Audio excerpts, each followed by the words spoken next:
So, welcome to the podcast and author of quite an interesting book, if you don't mind me saying. Welcome to the show, Hector Thompson. Hector, how are you, mate? I'm fine, Rob. Your good self. The very best, mate. Thank you. And if anything, I've been meaning to get you on the show now for a while, so it's great to be able to finally meet you. Because I know one thing or another sort of kind of kept us apart. no, that's it. Yeah, well, technology and then availability and all sorts of craziness. It's been a long road, but it's great to finally talk to you. Now, the reason I wanted you to come on the show is because of this. For anyone watching the video at home, I'm now holding up a copy of Hector's brand new book, Hector of the Glands. And if you haven't read this yet, you can see I've actually marked a page in it. This book is fantastic. And yeah, I know it sounds like a bit of a hard sell here, but Hector, do you want to tell folks just what is this? Whenever they see this on the shelf, what should they expect? Well, hopefully a really good laugh. Yeah. Never really been a book written about, a novel about piping. And, it's a fantastic world, great characters, lots of passion in it, and a huge amount of comedy in it. And then I like to write, and I thought you might as well write about something that you love and you're passionate about.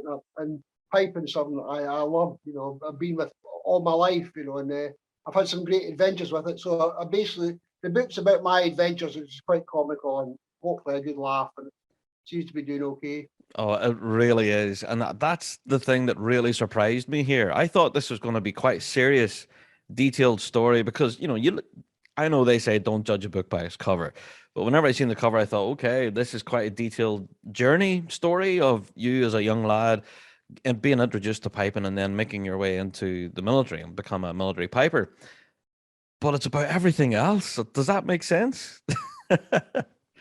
Funny thing is that when I was approaching publishers and agents, they liked the way I wrote, but they were worried about the subject matter, which was piping. Right. And I was saying to them, that's actually its strength because no one's written about it. It's a bit like me being Wild Bill Hickok. No one's heard of the Wild West. Some great stories there. You just have to listen to them, and that's why, And some of the nicest things I've had is people that don't know anything about piping or the army love the book and become interested in piping because of it. Oh, wow. Really? Has that happened? Yeah.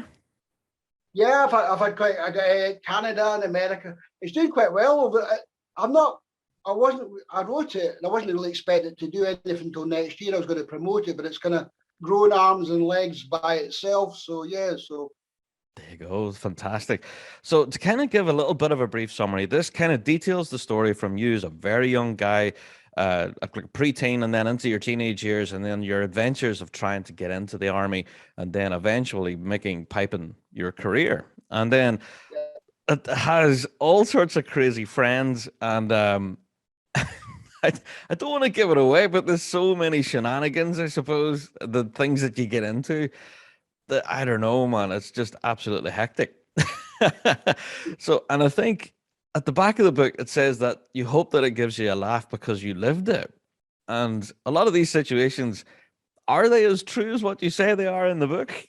I would say about 95% when you read in the book actually happened. Wow.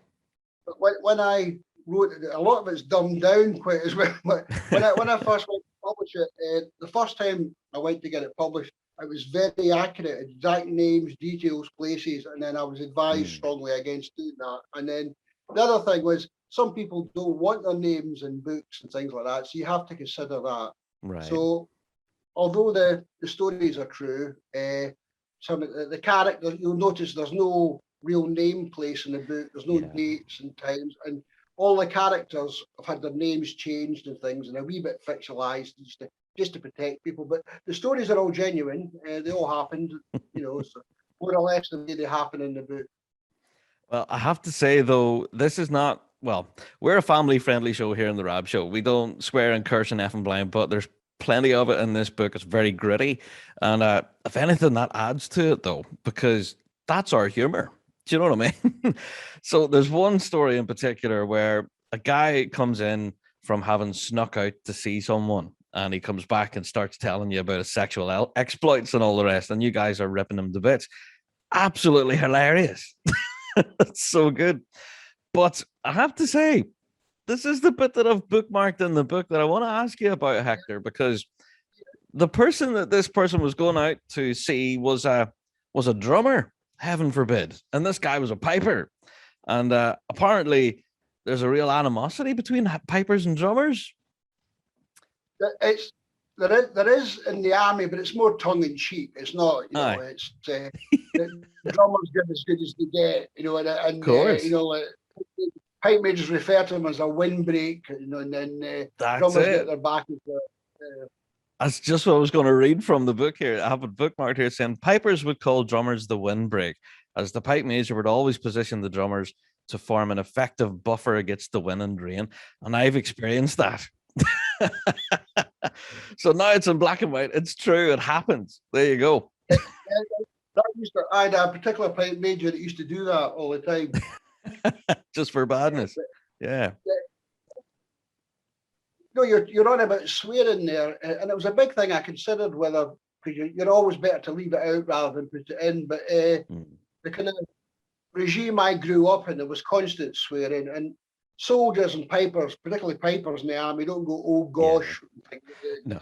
So, I did try to limit it, but at the same time, some of it makes the story a little bit of swearing. So Completely. there's a little bit of, you're right. It wouldn't be, you wouldn't give it to children to read. It's more an adult book. But I've got an aunt who doesn't swear at all or anything, and she advised me to leave it out. And it's something I did think about, but at the end of it, I thought it happened. It kind of makes the story sometimes, so I left it swear. Yeah, honestly, Hector, I'm not criticizing it at all. I think it's it's definitely a great addition, and this is something that's really unique and hasn't been done before. Like you're breaking new ground here with this. I know there's been a few books written, but they're mainly biographies. And this is a sort of a fictionalized biography, but there's not been. I don't think there's a piping novel before. And then a rather large book company, once they started getting the different stories, because I originally wanted to write about my adventures in Hong Kong. They're what I consider to be the funniest bit, but they were interested in how you start. And then when I thought about it, I thought, I don't know any novels that cover that. So I thought, it's as good a place as any way to start, and it stops you writing footnotes. So, and then the only trouble was they were far more interested in my childhood. I had quite a colourful childhood, to put it mildly. Yeah. And then there was a large part to write about, and it was getting me further away from what I wanted to write about. So, kind of compromised. I looked at myself as a boy, and then my adventures, how I made it in the army. That's it. And honestly, Hector, what seems to come through all of this throughout the story is your love of piping and your passion for it. That always seemed to be the guiding light for you here. It's always something that you came back to. Right, I'm a piper, and this is the music I love. Obviously, that's something that you've carried with you throughout your career. Is that still the case even now that you're writing? Yep. I mean, I've had everything to stop me playing the pipe. I bet you wanted me to but before, when I was 13, I was in a very bad car accident. I was actually pronounced dead. And I had a lot of damage done to the back of my brain. And when I came out of the coma about 3 months later, I had no memory. So I'd forgotten how to play the pipe. So I was actually re-taught them again. But I still had the love for it. And then I injured my right hand about 32 years ago. And I thought that would be the end of piping. But you watch people like Andrew Shilledy, overcoming their injuries. And I thought, well, if he can, so can I. And I got back into piping again about 6 years ago. And I love it just as much as I did when I was a boy. I think that's one of the great things about piping and pipe bands. It's the passion. It's huge amounts of passion, commitment, and love for what we do. And there's so much comedy because of that. And you meet great characters, Oh, for sure. I've got friends of mine I've had since I was 5 or 6 years old, and we're still the best of pals, through piping and that, You're probably the same yourself. Oh, completely. Yeah, that's it. And I've always been saying this throughout the production of our show is that the piping world is a family. We fight and we bicker with each other and we compete against each other, but we're all family at the end of it, We do this because we love it. Now, I remember, I went on Amazon then to have a look at the reviews and stuff for the book, and they're all 5-star reviews. Everyone seems to absolutely love this. And that's one thing you mentioned earlier about non-piping fans are reading this and seeing it as a comedy novel. you know? Yeah. So I think honestly, everyone can get a little something from this. Was that the idea whenever you were writing it?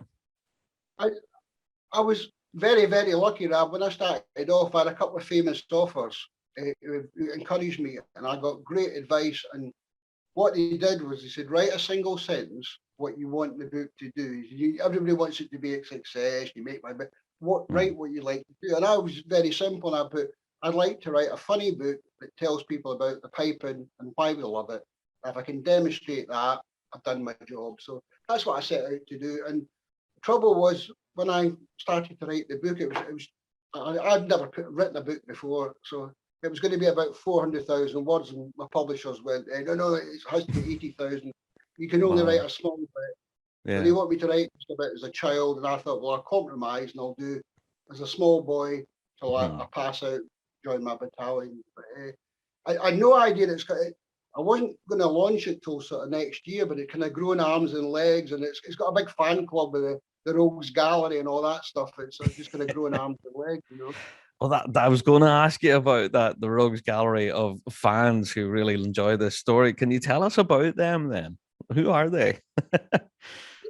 Well, it started off actually. It was like one of my sergeants, a past sergeant I had in the army. He did a daft photo, and he Hmm. called it a road gallery. Then someone else did it on a tractor. Someone else did it riding a horse. So they tend to read the book in a daft position. I'm shocked. And Aye, once they write me a little review, and then they send a picture in. So I post their pictures basically. So, I but yeah, see.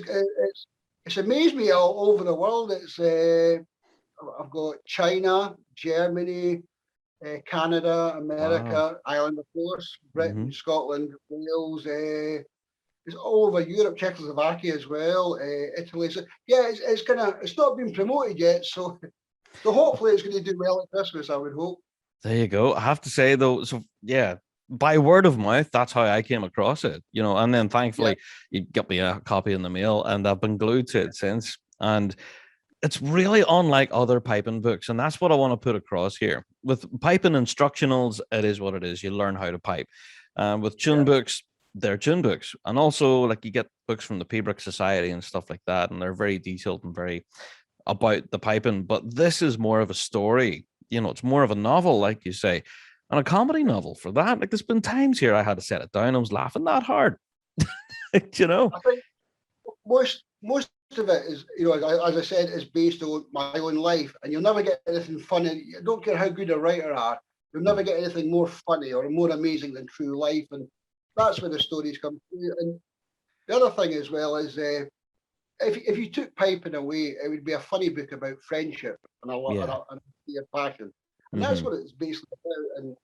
And piping's got its own unique comedy and hurdles, and I think that's what people like. And although a lot of people might say, "Oh, I've done that," and I don't know, it's actually written about it, so I think that's what people love. It's got its own little charm, I think.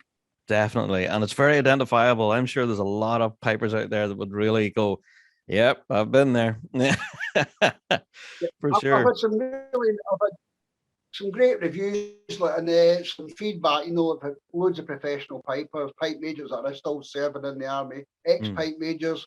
A lot of ex-pipe majors I had worried about what I was going to write,